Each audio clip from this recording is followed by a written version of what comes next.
А сегодня, в преддверии празднования Дня России, в местности Три-Серге состоялась презентация проекта нового сквера. На месте событий побывала наш корреспондент Анастасия Кобазева.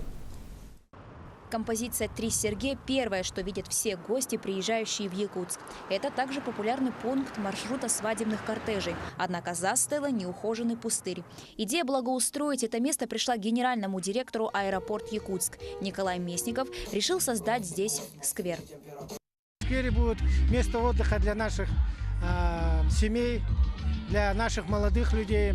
Будет построена площадка для отдыха, для наших роллеров, в котором где можно будет отдохнуть и на роликах, на велотренажерах. Жители Гагаринского и Строительного округов давно мечтали о благоустройстве района. Не верят, что уже через несколько лет их мечта осуществится.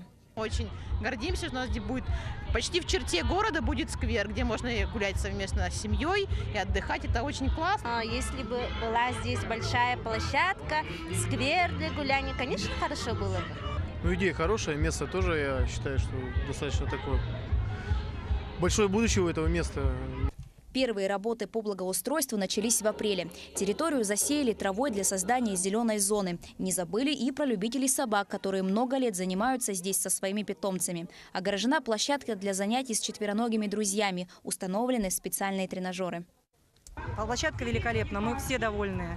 Очень много поставлено, снарядов, огорожена площадка, очень чисто.